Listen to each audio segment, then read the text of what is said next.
El hombre más rico de Babilonia. Hace miles de años, en las tierras calientes entre los ríos Tigris y Eufrates, se levantaba una de las ciudades más impresionantes del mundo antiguo. Babilonia. Un lugar de riqueza, sabiduría y oportunidades, donde el comercio florecía y el oro fluía como el agua en canales de piedra. Pero, ¿qué hizo a Babilonia tan poderosa? ¿Cómo lograron sus ciudadanos levantar fortunas duraderas mientras otros pueblos caían en la pobreza y la ruina? La respuesta no está en sus muros, ni en sus templos, está en la sabiduría de sus habitantes. En sus hábitos. En su forma de entender el dinero. Y en cómo decidieron cada día sembrar las semillas de su libertad económica. El hombre más rico de Babilonia, escrito por George S. Clason, no es solo un libro. Es un mapa. Un conjunto de principios eternos, narrados a través de parábolas, que han guiado a millones de personas hacia una vida de mayor prosperidad. En este viaje de 90 minutos, no escucharás teorías complicadas ni promesas vacías. Escucharás historias. Escucharás decisiones, escucharás verdades que quizás ya intuías, pero que aún no habías escuchado con claridad. Este resumen no es una simple repetición del libro. Es una reinterpretación viva, pensada para que entiendas, sientas y apliques cada enseñanza como si hubieras vivido tú mismo en aquellas calles de arena y oro. Porque las reglas del dinero no han cambiado. Solo cambió el idioma y el escenario. Lo que era verdad en Babilonia, sigue siendo verdad hoy. Y si estás listo para tomar el control de tu vida financiera, entonces abre las puertas de esta antigua ciudad, camina entre sus plazas y escucha con atención lo que los sabios tienen para enseñarte. Parte 2. Arcad, el escriba que aprendió a hacerse rico. En el corazón de Babilonia, donde los comerciantes contaban sus ganancias y los artesanos labraban sus sueños en barro cocido, vivía un hombre que todos admiraban. Su nombre era Arcad. Era el más rico de la ciudad. Y no porque hubiera heredado una fortuna, ni porque los dioses le hubieran favorecido al nacer. Arcad había sido un simple escriba. Escribía en tablillas para otros. Ganaba lo justo. Vivía como vivían muchos, con sueños grandes, pero sin resultados. Hasta que un día, su inconformidad se volvió insoportable. Decidió que no viviría su vida entera trabajando para el oro, quería que el oro trabajara para él. Fue entonces cuando buscó a un hombre sabio, un prestamista llamado Algamis. Le ofreció trabajar gratis durante semanas, a cambio de una sola cosa, conocimiento. Sabiduría sobre cómo crear riqueza duradera. Y ese fue el inicio del cambio. Porque aquel prestamista no le dio oro. Le dio algo más valioso, principios. Reglas. Leyes eternas que gobiernan al dinero. Y que, si las aplicas con disciplina, pueden cambiar tu vida como cambiaron la de Arcad. Hoy vamos a conocer esas reglas, contadas por Arcad a un grupo de jóvenes que, como tú, querían dejar de sobrevivir y comenzar a prosperar.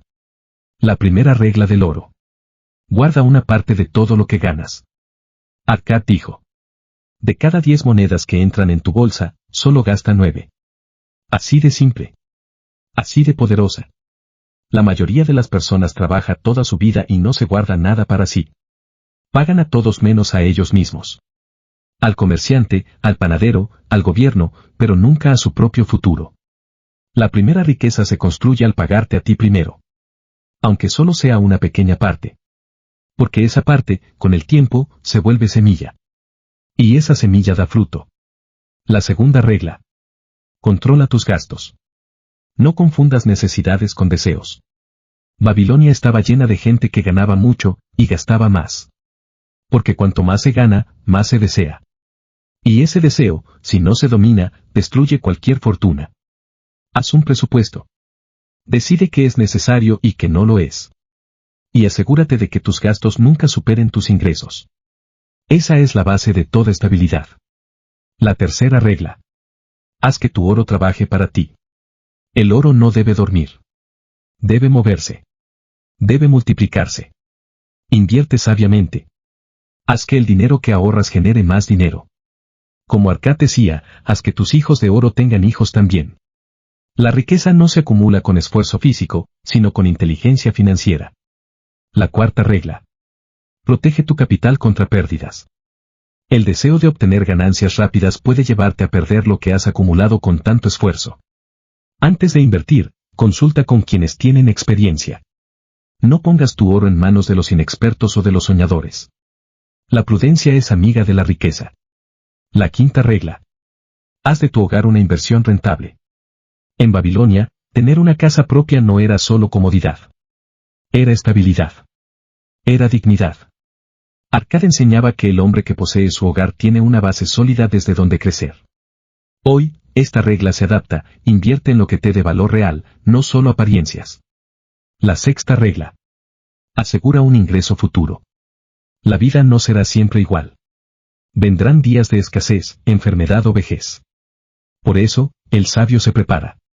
Invierte en seguros, en rentas, en activos que le sostengan cuando ya no pueda trabajar. La séptima regla. Mejora tus habilidades para ganar más. Tu mente es tu activo más valioso. Si aprendes más, vales más. Si vales más, ganas más. Akkad insistía en que la educación financiera no termina. El verdadero sabio nunca deja de estudiar. Porque el conocimiento multiplica los resultados. Así, Akkad compartió los secretos que lo llevaron de la escasez al éxito. No fueron secretos mágicos. Fueron leyes claras. Repetidas. Simples. Que solo dan fruto cuando se aplican con constancia. ¿Y tú, cuántas de estas reglas estás aplicando ya? Porque el oro no es solo una moneda. Es una prueba. Una herramienta. Un reflejo del uso que haces de tu inteligencia. Y como en Babilonia, el oro siempre termina en las manos del que sabe manejarlo con sabiduría. Parte 3. El prestamista de oro y el arte de confiar.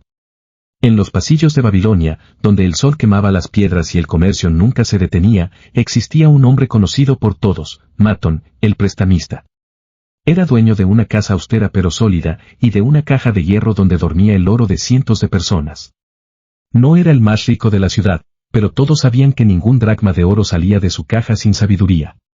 Un día, Rodan, un fabricante de lanzas, se acercó a él con una inquietud. Había recibido una recompensa inesperada del rey por sus servicios. 50 piezas de oro. Una fortuna. Pero pronto apareció su hermana, pidiéndole prestado casi todo el dinero para el negocio de su esposo. Rodan no sabía qué hacer. Quería ayudar, pero también temía perderlo todo. Fue entonces cuando acudió a Matón, buscando consejo. Matón no le dio una respuesta rápida. Lo llevó a su casa. Abrió una caja. Y le mostró algo curioso, una colección de contratos de préstamo. Cada uno era una historia. Una lección. Una advertencia. Lección. No prestes a quien no tiene capacidad de pagar. Matón decía, el deseo de ayudar a la familia es noble. Pero el oro no se multiplica con emociones. Se multiplica con juicio. El esposo de la hermana de Rodan nunca había tenido éxito en negocios. No tenía experiencia. No tenía garantías. Pedirle a Rodan que arriesgara todo por él era un acto más de esperanza que de inteligencia. En Babilonia, como hoy, la intención no basta. Es necesaria la capacidad de cumplir. Lección 2. El buen crédito nace del carácter y la reputación. Matón prestaba a quienes tenían buen nombre. No necesariamente a los ricos. A los responsables. A los puntuales. A quienes no necesitaban rogar para que alguien confiara en ellos. Rodan aprendió que un préstamo mal otorgado no ayuda, hunde a ambas partes. El que recibe, se siente culpable si no puede devolver. El que presta, se llena de resentimientos y pierde. El mejor préstamo es el que puede cumplirse sin dañar relaciones. Lección 3. El oro necesita guardianes sabios. Matón veía el oro como un soldado. Y los contratos como escudos. Todo oro prestado debe ir respaldado. Por una promesa clara. Por un plan. Por un compromiso real. Y si eso no existe, entonces es mejor no prestar. No todos los que piden dinero están listos para manejarlo. Y no todos los que quieren ayudar, están obligados a sacrificarse. La decisión final de Rodan. Rodan, luego de escuchar las historias de Matón, entendió lo que antes no veía. Que dar oro a quien no sabe multiplicarlo no es un acto de bondad, es una falta de responsabilidad. Decidió proteger su recompensa. Agradeció el consejo. Y prometió usar ese dinero para construir un futuro sólido. En el blanco reflexión. El crédito es una herramienta poderosa, pero peligrosa. Bien usado, construye imperios. Mal usado, destruye amistades y familias. Por eso, en Babilonia, y hoy también, el oro solo debe prestarse cuando hay sabiduría de ambos lados. ¿Y tú, si alguien te pidiera tu oro hoy, cómo responderías? Parte 4. Dabasir, el esclavo que se hizo libre. No muy lejos de las murallas de Babilonia, vivía un hombre que conoció la vergüenza, la desesperación y la redención. Su nombre era Dabasir. En su juventud, fue vendedor de camellos. Tenía ingresos decentes. Gozaba de buena reputación. Pero no conocía la prudencia, cada dracma que ganaba, lo gastaba sin pensar. Comía bien, se vestía con lujos, invitaba a amigos, y se endeudaba cada vez más. Hasta que un día, ya sin crédito ni recursos, huyó. Y fue capturado como esclavo por una tribu en el desierto. Humillado, derrotado, Dabasir fue encadenado, y allí, en esa prisión lejana, comenzó su verdadero viaje hacia la libertad. Las cadenas de la irresponsabilidad. Dabasir no era un hombre sin suerte. Era un hombre sin disciplina. Y lo entendió cuando una mujer de la tribu, también esclava, lo miró a los ojos y le dijo: un hombre con alma libre no puede vivir como esclavo. O escapa, o se marchita para siempre. Esas palabras se grabaron en su corazón. Y esa noche, en silencio, Dabasir prometió algo: si alguna vez recuperaba su libertad, pagaría cada deuda. Recuperaría su honor. Y jamás volvería a vivir más allá de sus medios. El regreso del alma libre. Dabasir logró escapar. Cruzó el desierto. Sobrevivió a las tormentas de arena y al hambre. Y volvió a Babilonia. Pero no volvió como víctima. Volvió como un hombre nuevo. Con hambre de redención. Tomó un pergamino. Hizo una lista de sus deudas. Una por una. Luego buscó trabajo. Y aunque ganaba poco, empezó a aplicar las mismas reglas que enseñaría luego a otros. El 70% de lo que ganaba era para vivir. El 20% para pagar deudas. El 10% para él mismo. Ahorro.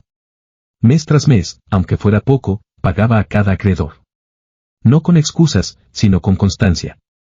Y pronto, su nombre comenzó a limpiarse. Su dignidad volvió a florecer. Y su oro empezó a multiplicarse. El poder de la autodisciplina. La historia de Dabasir no es solo sobre dinero.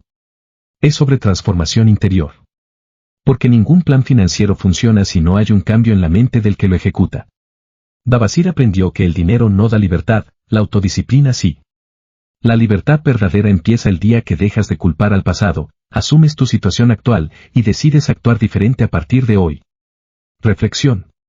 Todos hemos cometido errores financieros. Todos hemos gastado más de lo que debíamos. Pero eso no nos condena. Como Dabasir, podemos comenzar de nuevo. Lo importante no es cuánto debes. Es cuánto estás dispuesto a hacer, con humildad, compromiso y constancia. Recuerda, cada deuda pagada es una piedra quitada del camino. Y cada acto de responsabilidad es una llave más para abrir las puertas de tu propia Babilonia interior. Parte 5. Los 5 principios de oro. En los templos de Babilonia, donde el sol caía con fuerza sobre las piedras antiguas, un hombre sabio llamado Nomasir se preparaba para un viaje que cambiaría su destino. Su padre, Arkad, sí, el mismo Arkad, el hombre más rico de la ciudad, había tomado una decisión importante. Ya no quería que su hijo viviera bajo su sombra. Quería que construyera su propia fortuna. Por eso, le entregó 2 regalos, una bolsa con oro, y una tabla con 5 principios eternos sobre cómo manejar ese oro. Y le dijo: te daré estos tesoros, pero no más. En 10 años, volverás y me mostrarás qué hiciste con ellos. Entonces sabré si estás listo para heredar mi legado, o si aún debes aprender más. Pasaron los años. Y cuando Nomasir volvió, no solo había multiplicado su riqueza. Había entendido algo aún más valioso: el oro puede perderse, pero los principios permanecen. Hoy, tú también recibirás esos 5 principios. Y si los aplicas, no necesitarás suerte ni herencias, solo constancia. Primer principio del oro. El oro acude fácilmente al que guarda al menos una 10ª parte de lo que gana. Este principio es el cimiento de toda riqueza. No importa cuánto ganes. Si no ahorras, nunca tendrás libertad. Guardar una parte fija de tus ingresos es un acto de respeto hacia tu futuro. No es sacrificio, es siembra. Porque el que siempre gasta todo, siempre será esclavo de sus cuentas. Nomasir aprendió que el oro crece mejor en manos que saben conservarlo. Segundo principio del oro. El oro trabaja diligentemente y con sabiduría para el dueño prudente. El dinero que no se mueve, se estanca. Pero el que se invierte sabiamente, se multiplica. Nomasir descubrió que el oro invertido en buenas manos, en negocios sólidos, en tierras fértiles, en oportunidades reales, trabaja día y noche. Sin descanso. Sin quejarse. El secreto está en no tener el oro guardado, sino en tenerlo trabajando sin descanso. Tercer principio del oro. El oro se aferra al dueño cauteloso que lo invierte según el consejo de los sabios. El entusiasmo sin conocimiento es peligroso. Muchos pierden su oro por actuar con prisa. Por confiar en promesas vacías. Por querer hacerse ricos de la noche a la mañana. Pero los que escuchan a los expertos, los que preguntan antes de actuar, los que buscan consejo de quienes han recorrido el camino, esos protegen su riqueza. El oro es tímido, huye del impulsivo y se queda con el prudente. Cuarto principio del oro. El oro escapa del que lo invierte en negocios que no conoce. Nomasir lo vivió en carne propia. Una de sus primeras inversiones la hizo en un negocio que no entendía. Perdió gran parte de su capital. Y con ello, aprendió que no basta la intención, hay que conocer el terreno. No pongas tu dinero donde no pondrías tus pies. Si no comprendes el negocio, si no entiendes los riesgos, si no puedes explicar cómo genera ingresos, entonces no estás listo para invertir. Quinto principio del oro. El oro huye del que lo busca con fines imposibles o por codicia. La ambición desmedida es enemiga del progreso. Las promesas de riqueza rápida, las apuestas sin fundamento, las oportunidades demasiado buenas para ser verdad, casi siempre lo son. El deseo ardiente de dinero sin trabajo es el camino más corto a la ruina. El oro ama la paciencia, no la avaricia. El verdadero legado. Cuando Nomasir terminó de contar su historia a su padre, le dijo: perdí oro al principio, pero gané sabiduría. Y con esa sabiduría, recuperé todo, y más. Arkad sonrió. No por la riqueza, sino porque su hijo ahora entendía que la educación financiera no está en la cantidad de oro que tienes, sino en lo que sabes hacer con él. Reflexión final. Tú también tienes hoy esos 5 principios en tus manos. No son complicados. No requieren suerte. Solo requieren decisión y tiempo. Puedes perder oro y volver a ganarlo. Pero si pierdes estos principios, estarás siempre empezando desde cero. Elige bien. Elige con inteligencia. Porque el verdadero oro está en tu mente. Parte 6. La suerte y la oportunidad. Secretos del destino financiero. En los jardines del Templo de la Sabiduría se reunían a veces los sabios más respetados de Babilonia. En uno de esos encuentros se debatió una pregunta que, aún hoy, sigue dividiendo a las personas. ¿Qué es la suerte? ¿Es un regalo de los dioses? ¿Es una bendición que llega al azar? ¿O es algo que se puede atraer y hasta provocar? Los hombres sabios comenzaron a compartir sus opiniones y con cada palabra se abría una nueva puerta de comprensión. La suerte no favorece a los inactivos. Uno de los presentes dijo: he visto que la suerte visita a quienes están en movimiento. Rara vez la he visto llamar a la puerta de los que esperan sin hacer nada. Y todos asintieron. Porque en Babilonia, como en cualquier época, hay 2 tipos de personas. Los que esperan que algo pase. Y los que hacen que algo pase. La suerte no ama a los que sueñan, ama a los que actúan. La suerte es hija de la acción persistente. Otro sabio relató cómo un comerciante que conocía, tras muchos intentos fallidos de vender especias, un día encontró el trato de su vida. No porque fuera especial ese día, sino porque había perseverado lo suficiente como para estar presente cuando la oportunidad apareció. Eso no fue suerte mágica. Fue preparación constante.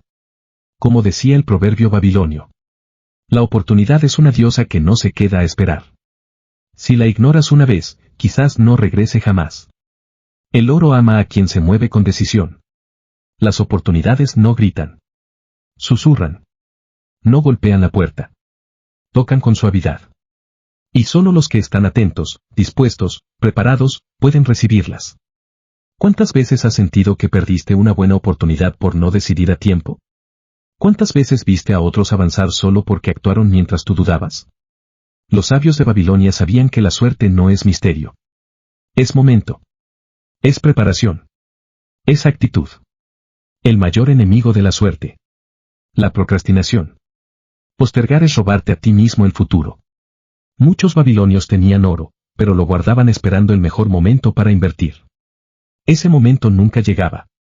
Mientras tanto, el oro dormía. La vida pasaba. Y las oportunidades volaban hacia manos más valientes. Quien espera demasiado, pierde. Quien se mueve sin pensar, también. Pero quien se prepara y luego actúa, ese atrae la suerte. Reflexión final. La suerte no es un comodín.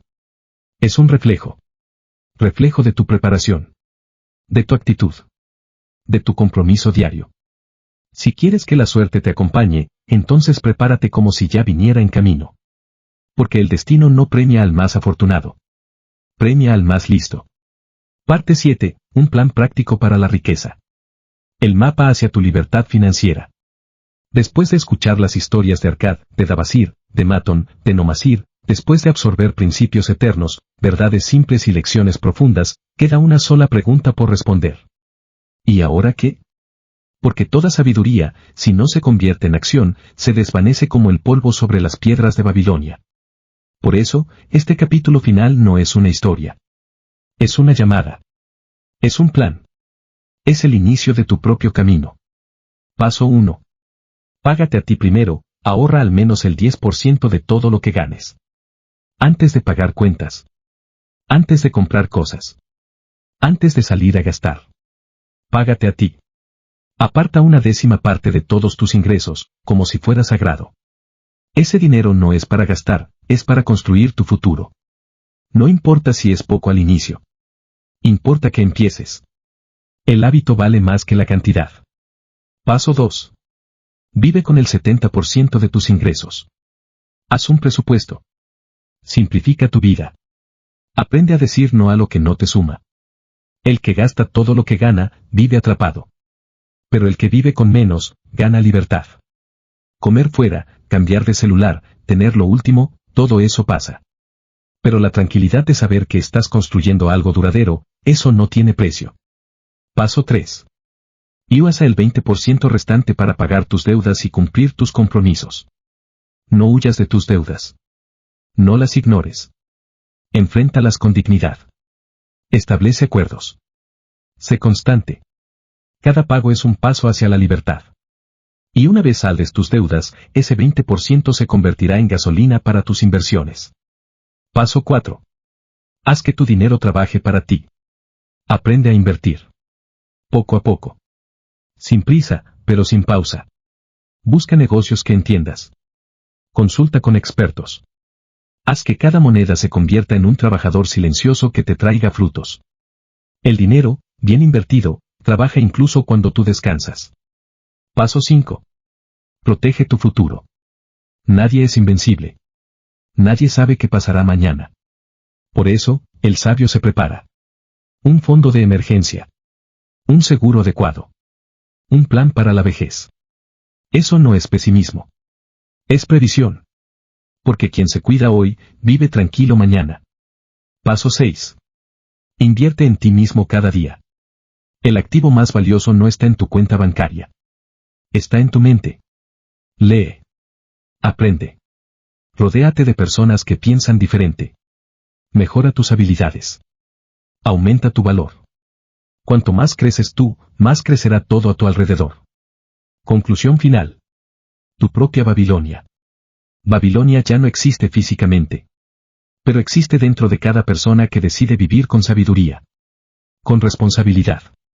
Con visión. Tú puedes construir tu propia Babilonia. Una vida donde el dinero no sea un problema, sino una herramienta. Donde las deudas no sean cadenas, sino lecciones. Donde cada moneda que ganas te acerca, no te aleja, de tus sueños. Recuerda lo que Arkad enseñó. La riqueza, como el árbol, crece de una semilla. Cuida esa semilla con constancia, y te dará sombra toda tu vida. Este no es el fin de un audiolibro. Es el principio de tu nueva historia.